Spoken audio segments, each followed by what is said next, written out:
Okay, so today we're going to discuss how Amazon use AI and swarm intelligence in warehouse logistics.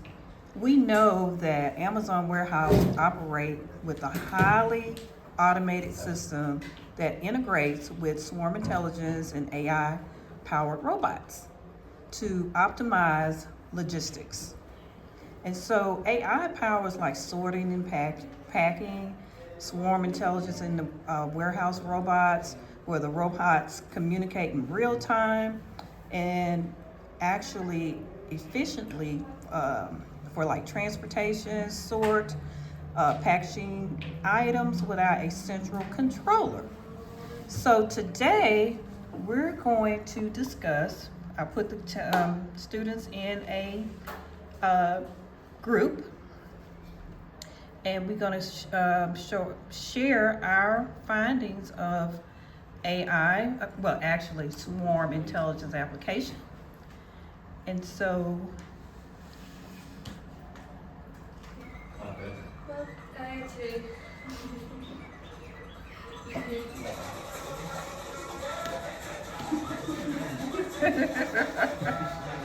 we are Alexei and I. We are going to present about the definition of storm intelligence in the Amazon warehouse in a situation where we have a higher demand, or even imagine we have a double demand of orders. And what can we do? What are our solutions? And including the robots, including the personnel we have.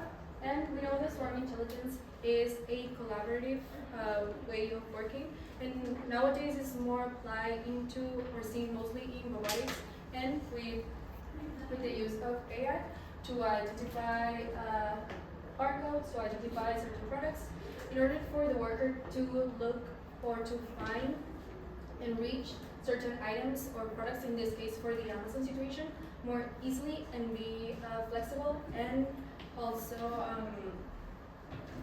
to fulfill orders quickly. So we have three main solutions in case we have to the demand for orders, and we have to fulfill demands quickly than, or more rapidly than usual. So we came with three main solutions for that.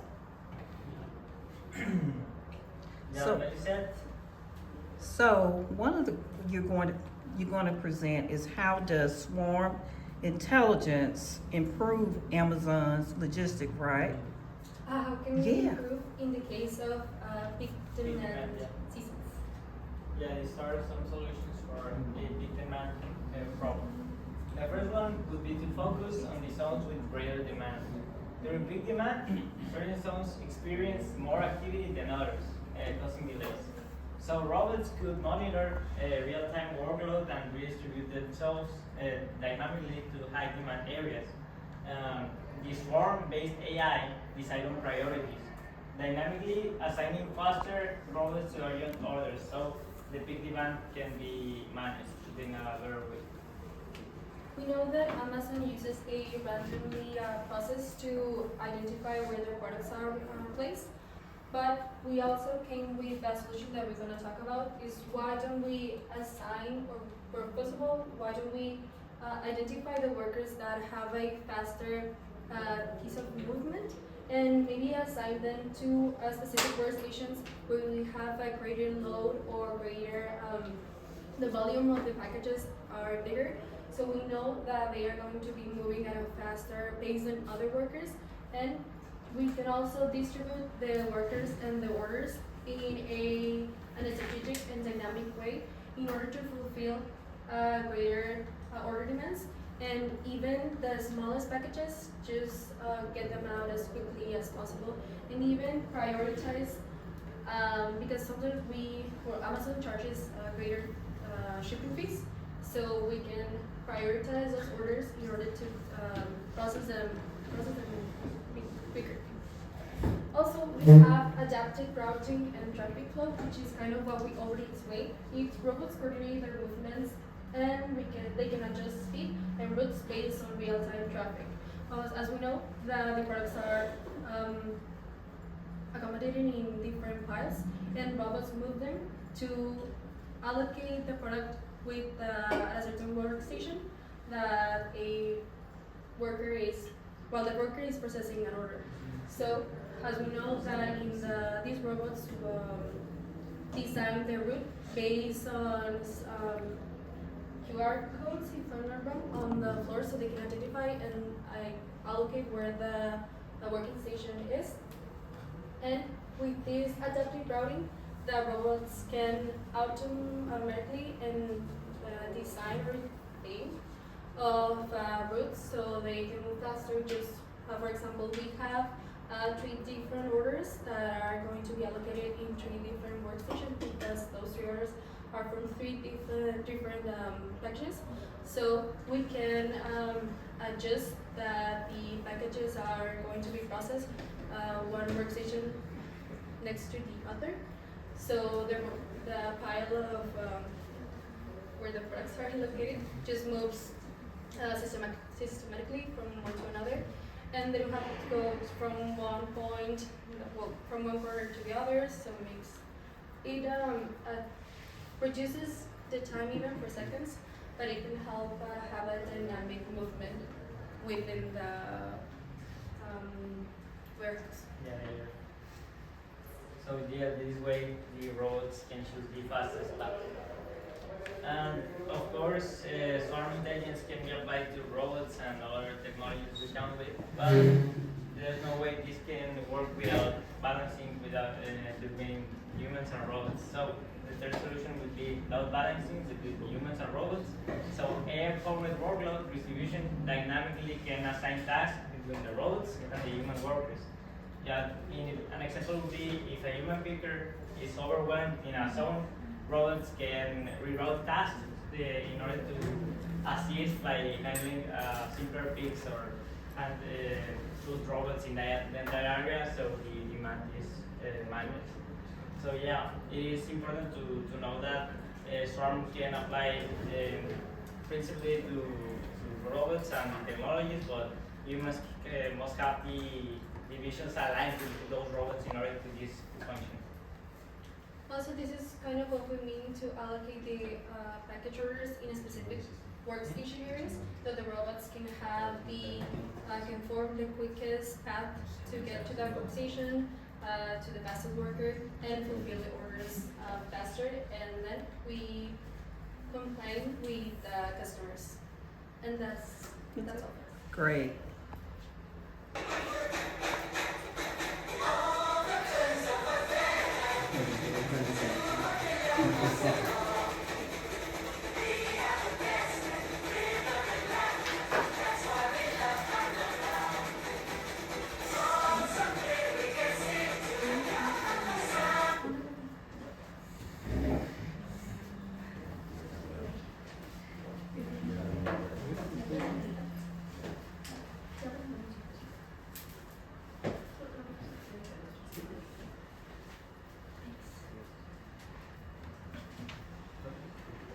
Okay, so here are some of our ideas for using swarm intelligence on maximizing the effort of Amazon on their daily basis. Firstly, we wanted to implement cybersecurity for prevention only, with each warehouse having its own independent, how can I say, like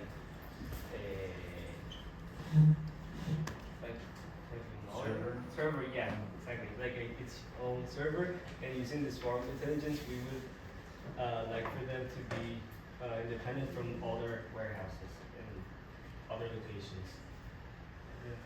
Okay, then we talked about dynamic task redistribution. This means that other robots will detect when a unit fails, and then automatically the task that the robot that failed are going to be reassigned to other robots that are working perfectly. This means that it's not going to stop, so it's a good idea. So another idea for this swarm intelligence is the emergency stop and human intervention. If a robot behaves unpredictably, it should stop and wait for human intervention. So we would like to get the humans and the human factor more involved in this process, as we think it is important as we have like human customers, to have some humans involved in any needs or any updates the system may need. Also, a human operator should be able to manually take over or reset the system. So we really don't want to leave everything to AI or to automate systems, and we want the humans to actually be involved in the process and maybe take a big part, a big role on what they're doing and how the machines can work. So it will be probably more human-based. Next, we have real-time demand prediction.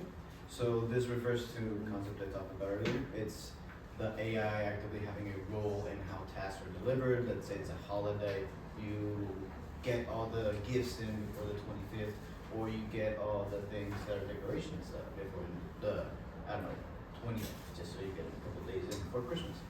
Point Q being that you have an active AI helping out the workers so that they are way more efficient in their production. And finally, we have the physical redundancy, where we will keep a few extra robots in reserve to replace failed ones during peak demand. And this will help for the time because we won't need to order another robot. We will have it already available there. And yeah, basically it will help for the time and the stops. Okay, great. So here's my question. So what AI risk might Amazon face in a warehouse automation? What risk? What could happen? Well, currently the system we run is the current system Amazon runs is a randomized sorting system. This presents a couple issues when it comes to not having access to the server that tells you which box has what objects, which is something we're hoping to avoid while having like individual warehouses having their own individual servers, you know? If one fails, it's not the whole system that goes down, it's just that one warehouse. And that helps us isolate the issue to that one and possibly fix it in that way. I'd say that'd be the biggest one. I don't know if my teammates want to add another one.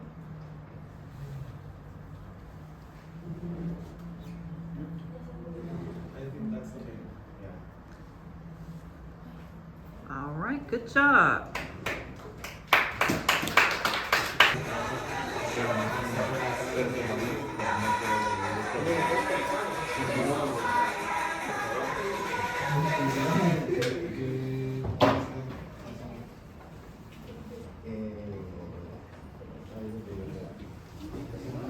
Okay, so I think we're the last scene and we're gonna talk about source intelligence.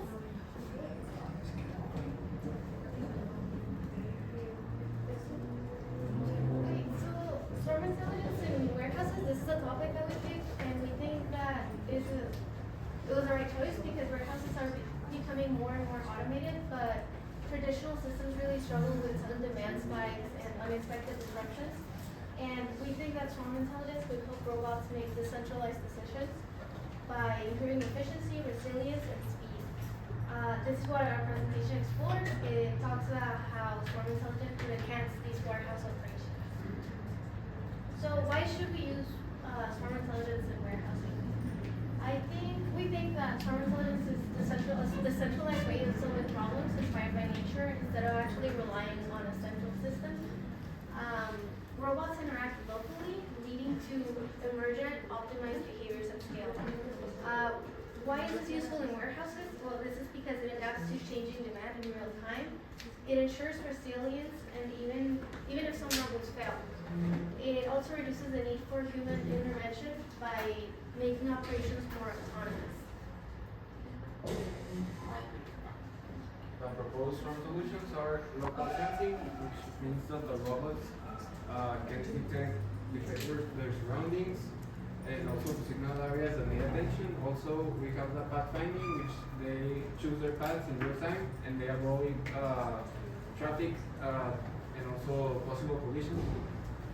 Now we have the safety, which basically robots can send a help signal in case they are too busy or if someone needs help.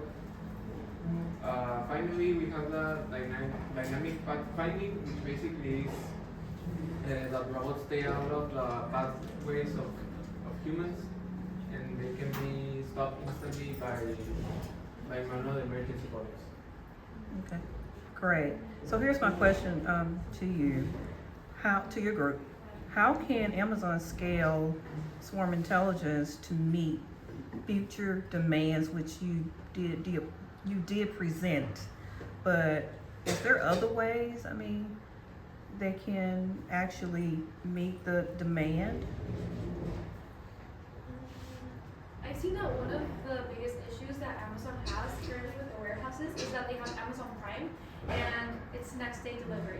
So they set up a standard that you will have a package in your front door in like 24, 36 hours. Right. So I think automating more of the systems, whether that be organization or the way they do things or send things to houses. Right now they're implementing drones, etc., to have less men working on their operation and have more technology that is less likely to fail and more efficient than the system that they already have. So I think continuing down this path of adding more drones or robots to their operation while also supervising them with, well, men and manpower is the best way to go about it. Got it. Okay, great. Thank you.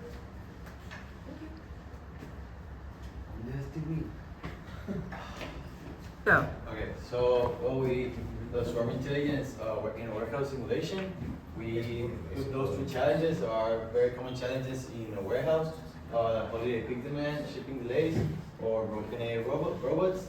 The goals with this swarm intelligence is the package sorting and efficiency, the speed in the orders, more speed so to avoid the delays.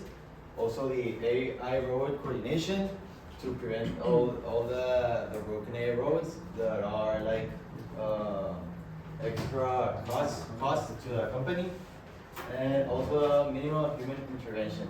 So to have a more technological warehouse by using these robots, and well, yeah, those are the goals by using this swarm intelligence in a warehouse. Great. Okay, now for the swarm-based solutions, first we have the decentralized AI control, then we have dynamic test allocation, adaptive path planning, priority-based processing, and finally we have fault-tolerant system. What this means, mostly like, don't be like very highly dependent on AI for finding our solutions, but use it moderately. Then for its implementation tools, we have the swarm algorithms. Then we also have simulation platforms and the lot and sensors. So yeah, so this is as we saw in the video. What we want is like to avoid those dead times between workers. So by implementing these robots, I mean the worker will have to be like monitoring or checking if it's working correctly instead of having that dead time from going from one place to another or being just sitting down waiting for something to fail. This is for it's like a better it's better for the company so that they can use all their opportunities to grow and to have a better warehouse in the company. Okay, great. So it's reflection time. If you were an Amazon logistic manager, what AI innovation would you implement to improve global supply chain?